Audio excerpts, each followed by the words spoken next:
तो दाद तो मोहित मलिक को भी दी जा रही है, जो 51 वोटों से अब जीते, क्योंकि उन्होंने लंबी कानूनी लड़ाई लड़ी।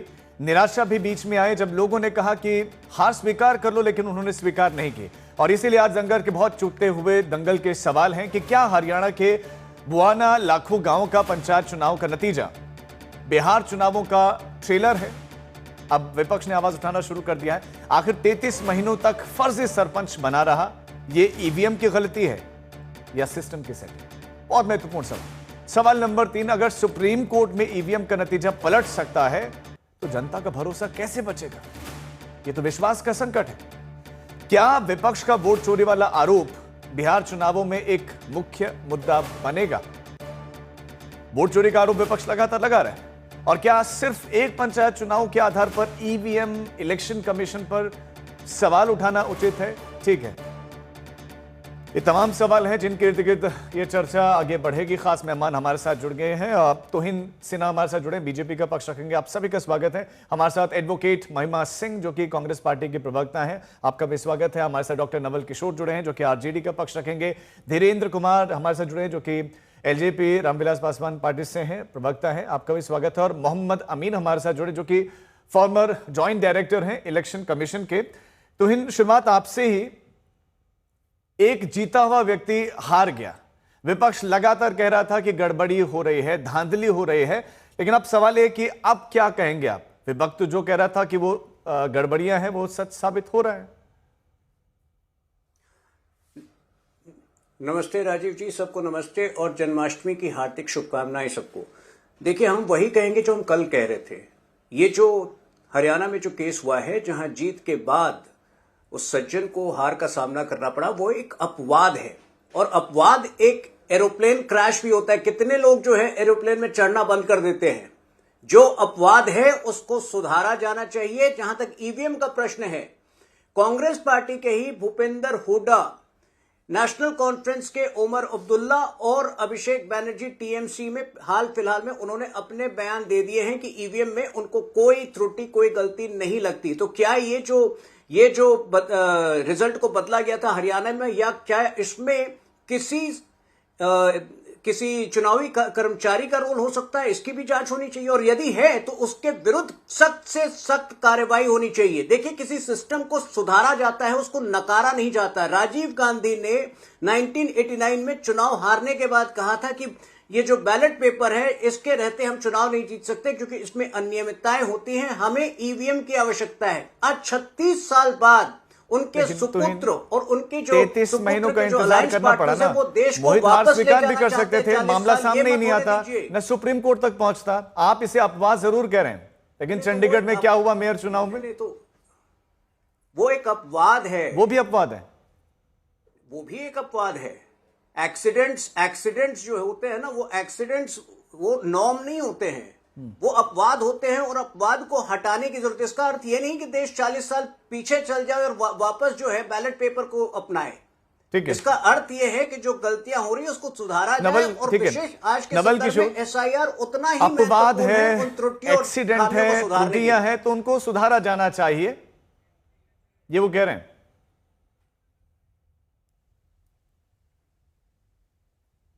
नवल किशोर, नहीं, देखिए, सुधारा तो वो जा सकता है जो आपने अनजाने में गलती की।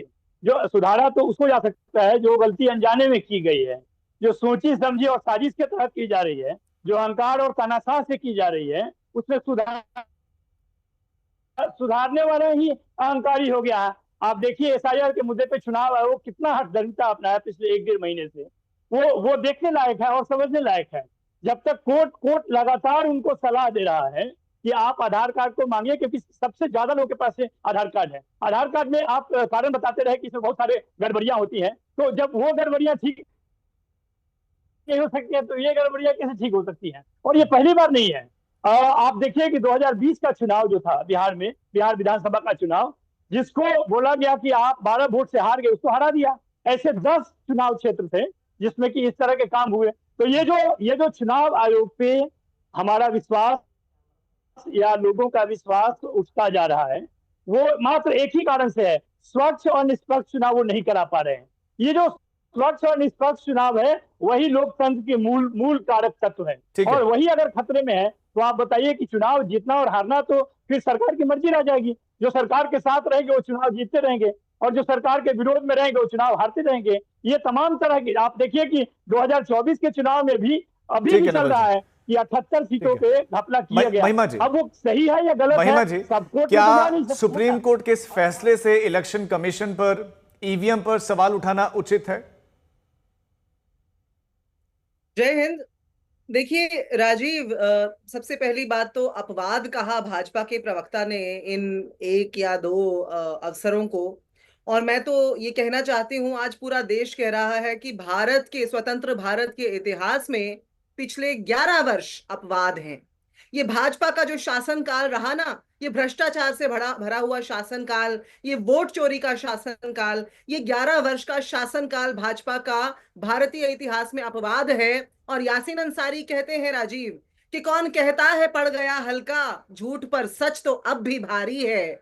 तो चाहे चंडीगढ़ चुनाव का वो वीडियो हो जो सामने आ गया था, अगर वहां सीसीटीवी नहीं सामने होता तो फिर वो जिस तरह से देखते हुए नजर आए थे भाजपा के पूर्व कार्यकर्ता, और बाद में जिनको चुनाव का अफसर बना दिया गया था, तो फिर वो सामने नहीं आता। आज पानीपत में यदि मोहित कुमार ने अपनी लड़ाई को छोड़ दिया होता तो फिर ये धांधली सामने नहीं आती। और आज ये इसे अपवाद इसीलिए कह रहे हैं क्योंकि पिछले 11 वर्षों से जब हम बार बार बोलते हैं, देखिए ये तो साबित हो गया आज राजीव। ये कहा जाता था कि ईवीएम में तो गड़बड़ी हो ही नहीं सकती। भाजपा का नैरेटिव था it is not possible, impossible, हो नहीं लेकिन महिमा वो सकता। कह रहे हैं कि सामने ईवीएम आ में गया कि गलती हो अभी भी नहीं सकता है, ईवीएम से तो रिकाउंटिंग हुई ना, उसी से तो पता चला कि भाई वो जीते हैं। देखिए, वो कह रहे हैं गलती सुनिए, कर्मचारी कर सकते हैं। आपने जब ये कार्यक्रम शुरू किया राजीव, आपने कहा कि विपक्ष आवाज उठाने लगा है। मैं इस त्रुटि को दुरुस्त करके बोल दूं, विपक्ष तो आवाज उठाता रहा है 11 वर्षों से, अब वो थोड़ी थोड़ी तंत्र को सुनाई देने लगी है। पूरा का पूरा चुनावी तंत्र गड़बड़ाया हुआ है।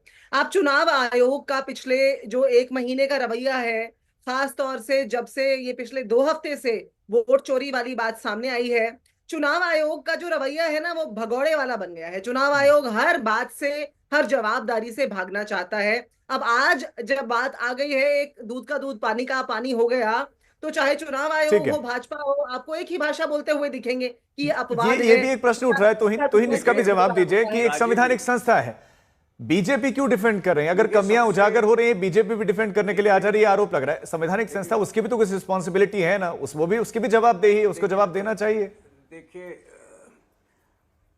देखिए राजीव जी, सबसे पहले तो मैं सख्त आपत्ति जताना चाहूंगा, भगोड़ा शब्द किसी संवैधानिक संस्था के लिए इस्तेमाल नहीं होना चाहिए। भगोड़ा वो मानसिकता है जो कभी चौकीदार चोर का भ्रम फैलाती है, तो कभी संविधान खतरे में है का भ्रम फैलाती है, तो कभी वोट चोरी का भ्रम फैलाती है, लेकिन प्रमाणित कुछ नहीं कर पाती है। भाजपा जो है, भाजपा इलेक्शन कमीशन के बिहाफ में नहीं बोल रही है। अगर आप सुप्रीम कोर्ट के कुछ ऑब्जर्वेशंस को ध्यान से अध्ययन उनका करें, सुप्रीम कोर्ट ने इस पूरे एसआईआर की प्रक्रिया की संवैधानिकता को सही ठहराया है। सुप्रीम कोर्ट ने कहा है कि ये एक रूटीन प्रोसेस है, देश भर में होना चाहिए। और सुप्रीम कोर्ट ने ही अपने एक ऑब्जर्वेशन में कहा है कि आधार कार्ड कोई कंक्लूसिव प्रूफ नहीं हो सकता सिटीजनशिप का। हां, जो 65 लाख लोग जिनके नाम हटाए गए हैं, उनके नाम को पारदर्शी तरीके से छापे जाने की जो निर्देश दिया सुप्रीम कोर्ट का, उसका हम स्वागत करते हैं। पारदर्शिता होनी चाहिए। देखिए, सुप्रीम कोर्ट का पर्पस है कि किसी भी एक्सरसाइज में चेक्स और बैलेंसेस डालें और उसको पारदर्शी बनाए, हम उसका समर्थन करते हैं। लेकिन ये लोग एसआईआर का विरोध करते हैं और ये पूरा जो है केवल और केवल देश में संशय फैलाना चाहते हैं, अराजकता फैलाना चाहते हैं। एक तरफ राहुल गांधी किसी गांव में जाते हैं, कहते हैं कि 8 लोग मृत घोषित किए थे, मैं उनको आपके सामने खड़ा कर रहा हूं। देखिए, ये अराजकता फैलाने से अच्छा होता कि वो 8 लोगों को जो लोकल इलेक्शन ऑफिस है वहां ले जाते और उनको समझाते कि कैसे सेक्शन 6 का फॉर्म आप भर सकते हैं और अपने दस्तावेजों के समेत आप अगर जाएं तो इसका अपना नाम इंक्लूड करा सकते हैं। लेकिन वो लोगों को एजुकेट करने में यकीन नहीं रखते। वो केवल और केवल इस देश की गरीब जनता को भ्रमित कर रहे हैं, मिसलीड कर रहे हैं और इस देश में अराजकता चाहते हैं। ठीक है, मैं नवल जी और महिमा आपके पास लौटूंगा। पहले एक रिएक्शन में धीरेन्द्र से लेना चाहता हूं। मैं आपके पास लौटने आऊंगा ना, मैं सिलसिलेवार आपके पास आऊंगा ना, मैं आप जवाब दीजिएगा, आराम से दीजिएगा। मैं एक सवाल धीरेन्द्र से भी ले लूं, उसके बाद मैं आपके पास। धीरेन्द्र, सवाल ये है, तेजस्वी यादव भी ये सवाल उठा रहे हैं, वो कह रहे हैं कि जो साक्ष्य खत्म कर दिए जाएं क्योंकि वीडियो रिकॉर्डिंग के नियम बदल दिए गए हैं। तो जब साक्ष्य नहीं होगा हम सुप्रीम कोर्ट में लेकर क्या जाएंगे, एविडेंस लेकर क्या जाएंगे, ये भी आरोप लगा रहे हैं वो। सबसे पहले राजीव, जब ये नियम बना था 45 दिन का, तो उसमें सारे दलों के नेताओं की मौजूदगी में ये नियम बनाया गया था। अब जिस तरह से ये लोग आरोप लगा रहे हैं कि लूट होती है, ईवीएम में गड़बड़ी है, इसके पहले के जमाने में तो बैलेट से ही चुनाव होता था। किस तरह से बुलेट के दम पर बैलेट पे जाने से गरीब मतदाताओं को रोका जाता था। तब राजीव गांधी जी ने, सही अभी तुहिन जी ने कहा है कि उन्होंने कहा था कि गरीब मतदाताओं को दिक्कत होती है, सही नहीं होता है। और आज ईवीएम में मैनिपुलेटेड है कि मशीन गड़बड़ है। मशीन पर तो सुप्रीम कोर्ट ने सवाल नहीं उठाया है। आज सुप्रीम कोर्ट की सुविधा के अनुसार ये सम्मान करते हैं और सुविधा के अनुसार अपमान भी करते हैं। जब इसी राफेल सौदे में कहा सुप्रीम कोर्ट ने कि कोई गड़बड़ी नहीं हुई है, तो राहुल गांधी जी ने कह दिया कि चौकीदार चोर है। लेकिन धीरेन्द्र, यहाँ जो फैसला आया इसमें किसकी त्रुटि उजागर हुई यहाँ? नहीं, ये तो जांच का विषय है। और जब ये लोग, आप क्या जांच का विषय है, किसकी त्रुटि उजागर हुई तो क्लियर है। मैं बता रहा हूं ना कि ये त्रुटि जहां पर जो उसमें काम करने वाले कर्मी होंगे, कहीं ना कहीं उनकी गड़बड़ी होगी और ऐसे लोगों को दंडित भी होना चाहिए, ये मेरी मांग है। लेकिन जो आरोप लगाते हैं कि सभी संवैधानिक संस्थाओं पर, कोर्ट पर भी एनडीए और भाजपा के लोगों ने पकड़ बना लिया है, आज खुद इनको जवाब मिल गया है कि सच्चाई की जीत होती है। और न कभी न मीडिया उनके कब्जे में है, न लोकतंत्र में न्यायपालिका उनके कब्जे में है, न संसद कब्जे में, न कोई ईडी सीबीआई कोई कब्जे में नहीं है। गलत अगर होगा तो पकड़ा जाएगा। लेकिन कोर्ट ने यह भी तो नहीं कहा राजीव जी कि ईवीएम में गड़बड़ी थी, पहले काउंटिंग कुछ बताया था, कुछ बताया था। लिखने वाले ने, ये मैन मेड एरर हो सकता है, मैन मेड साजिश हो सकता है। इसलिए ईवीएम पे सवाल उठाना मुझे, आप कह रहे मैनमेड। हमारे साथ मोहम्मद अमीन साहब है। मोहम्मद अमीन साहब, क्या ये वाकई मैनमेड हो सकता है? अगर चुनाव आयोग के कर्मचारियों की त्रुटि थी तो वो उसको ठीक भी कर सकते थे, लेकिन एक व्यक्ति को, मोहित को, लड़ना पड़ता है 33 महीने तक, सुप्रीम कोर्ट जाना पड़ता है और सुप्रीम कोर्ट से फैसला आया। सुप्रीम कोर्ट को फैसला क्यों देना पड़ा है? चुनाव आयोग के अधिकारी, चुनाव आयोग क्या कर रहा था, उन्होंने क्यों नहीं रिकाउंटिंग की? देखिए राजीव जी, जहां तक इलेक्शन का सवाल है, इलेक्शन जो पहले हुआ करते थे उसमें भी वही था कि इलेक्शन हो रहे हैं, उसके बाद काउंटिंग हो रही है, उसके बाद वो बैलेट बक्सा सील कर दिया जाता था। जब पिटीशन होने के बाद ही उसका नंबर आता था, जब 3-3, 4-4 साल, 5-5 साल लगता, जैसे भी आपने देखा। ये जो मामला था पानीपत का, वो सुप्रीम कोर्ट तक गया। मैं कहता हूँ उसको स्टेट के उच्च न्यायालय ने, हाई कोर्ट ने भी मना कर दिया इस बात को, जबकि वो कर सकते थे उस लेवल पे। लेकिन इसने लड़ाई लड़ी मोहित ने, और ये सुप्रीम कोर्ट तक अपना केस ले गया। मैं इस मामले में क्लियर कट कहना चाहता हूँ, कोई दिक्कत नहीं कहने में कि वहां पर जो कोताही हुई है वो प्रिसाइडिंग अफसर की हुई है। जो भी प्रिसाइडिंग अफसर था वहां पर, काउंटिंग ऑफिसर, उसने ये गड़बड़ की है। इसना तो ईवीएम की गड़बड़ है, ना किसी चीज की गड़बड़ है, ना वोटों की गड़बड़ है। क्योंकि एक छोटा चुनाव था, इसलिए बड़ा क्लियर कट था इसमें कि उसको पते थे मोहित को कि हमें कितने वोट मिले हैं या कितने वोट मिलेंगे, और वो वहां पर काउंटिंग एजेंट में के नाते रहा होगा या उसका कोई वर्कर रहा होगा। अब आप देखिए कि 51 वोटों की हेराफेरी की है, 1000 और 1051 वोट।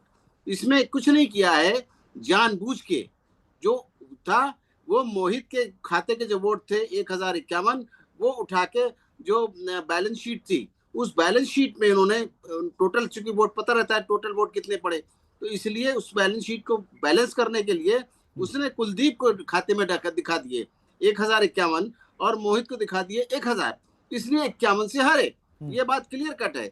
इसीलिए ये चीज जो है देखनी चाहिए तो प्रिसाइडिंग अफसर को। उसके बाद आता है एसडीएम, वहां पे जो डिप्टी कलेक्टर होता है वो एईआरओ होता है, फिर जो आरओ होता है हमारा डिस्ट्रिक्ट इलेक्शन अफसर, उसको देखना चाहिए था। ये बहुत बड़ी त्रुटियां तो हुई ना, लेकिन सर यही ऑपोजिशन अब कह रहा है कि यही चुनाव आयोग है, चुनाव आयोग बिहार में भी यही कर सकता हो, चुनाव आयोग पर सीधा सीधा आरोप लगाना। आपको लगता है कि चुनाव आयोग पर आरोप लगाना सही है या गलत है, और एसआईआर की प्रक्रिया क्या उचित है या अनुचित? राजीव जी एक मिनट, ये इलेक्शन कमीशन का चुनाव नहीं है, ये ब्लॉक लेवल का चुनाव है, सरपंच को चुनाव है, नगर पालिका जैसे चेयरमैन का होता है चुनाव। नहीं, वो मैं कह रहा हूं कि ऑपोजिशन इसको आधार बना रहा है, बिहार के लिए आधार बना रहा है कि बिहार में भी ऐसी जमीन तैयार की जा रही है पार्टी विशेष के लिए। आपके दर्शकों को बताना चाहूंगा, जो इतने करोड़ों दर्शक आपको देख रहे हैं, बताना चाहूंगा ये गलती जो है वहां के अफसरों की है, उनको पेनलाइज करना चाहिए, उनको दंडित करना चाहिए, और ये ईवीएम की कोई गलती नहीं है। आपको मैं ये बताऊं, जहां तक सवाल है इस तरह की हरकतें करना जानबूझ के की गई है, और ये मैंडेटरी की गई है, इसलिए इसको जो है जो से तगड़ा पनिशमेंट हो उसको देना चाहिए, इसमें कोई कोताही नहीं करनी चाहिए। जहां तक सवाल है इलेक्शन का, तो आपके दर्शकों को बताऊंगा कि हमारा असेंबली का इलेक्शन होता है, पार्लियामेंट का होता है, उपराष्ट्रपति का होता है, राष्ट्रपति का होता है, राज्यसभा का होता है और एमएलसी का होता है। ये छोटे चुनाव नहीं कराता इलेक्शन कमीशन। हाँ, ईवीएम मांगी गई, उन्होंने दे दिया होगा। डिस्ट्रिक्ट इलेक्शन होते हैं, इसको मॉनिटर करना चाहिए था। और ये बहुत बड़ा सर, मैं आपके पास लौटूंगा। एक बड़ी खबर इस समय मिल रही है हरियाणा से, बड़ी खबर मिल रही है। हरियाणा के मंत्री रणबीर गंगवा ने इसको लेकर बयान दिया और उन्होंने कहा कि ईवीएम की वजह से नतीजे नहीं बदले गए। रणबीर गंगवा का बयान आया है और उन्होंने राहुल गांधी पर भी निशाना साधा है। रणबीर गंगवा ने कहा कि ईवीएम की वजह से नतीजे बदले नहीं गए। ईवीएम में तो सारा डेटा सेव था, ईवीएम की वजह से गलत नहीं हुआ।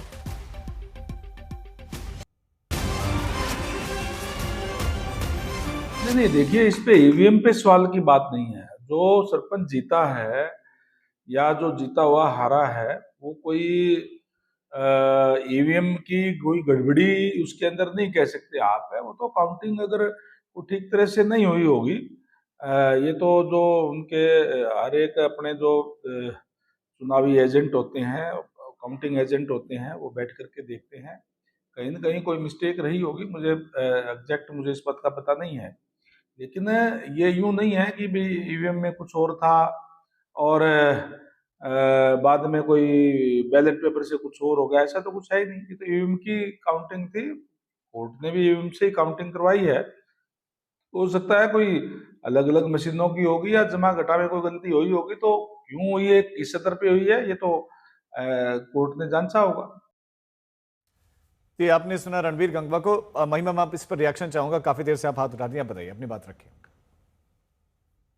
सर्वोच्च न्यायालय को लेकर के अभी भाजपा और उनके सहयोगी दल ने भी बहुत सारी बातें कही, तो इसीलिए बड़ा आवश्यक हो जाता है इनसे पूछना। और इनके मंत्री महोदय जो भी बयान दे रहे थे, सबके सब कोई भी आगे आए और जवाब दे कि सर्वोच्च न्यायालय ने तो जो आपने चुनावी बॉन्ड इस देश पर थोपे थे मनी बिल के माध्यम से, गैर कानूनी तरीके से 2017 में मनी बिल के रास्ते से लाए थे ताकि उन पर चर्चा ना हो, और सर्वोच्च न्यायालय ने उसे असंवैधानिक घोषित कर दिया था, तो फिर आप उसका भी सम्मान करते होंगे। तो मांगिए जरा देश से माफी। और अगर नहीं मांग सकते तो ये सर्वोच्च न्यायालय की बीन बजाना बंद करें और फिर इस तरीके से बात करना बंद करें कि कांग्रेस पार्टी जो है बड़े सिलेक्टिव तरीके से सर्वोच्च न्यायालय के निर्णयों को मानती है। जी नहीं, बिल्कुल भी नहीं। कांग्रेस पार्टी न्याय पक्ष बातों की ही सदैव बात करती रही है। और आज भी हम जो बात कर रहे हैं, आप ये देखिए ना राजीव, की अभी एक और बात इन्होंने कही सेक्शन 6 के फॉर्म की।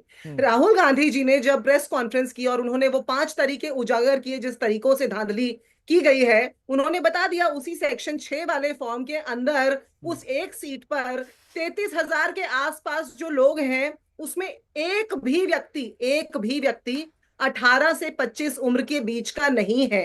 इन्हें बड़ी तकलीफ है कि राहुल गांधी जी ने उन लोगों के साथ चाय पी जिन्हें इनके द्वारा की जा रही धांधली, जिसको ये इलेक्शन कमीशन के बिहाफ पे कवर अप कर रहे हैं, उसमें मृत घोषित कर दिया गया था। जिसमें अब इनको और तकलीफ है। सर्वोच्च न्यायालय ने निर्देश दे दिए हैं कि आपको वो लिस्ट लगानी होगी किस कारण से किसको आपने खारिज किया है, किसका वोट काटा है।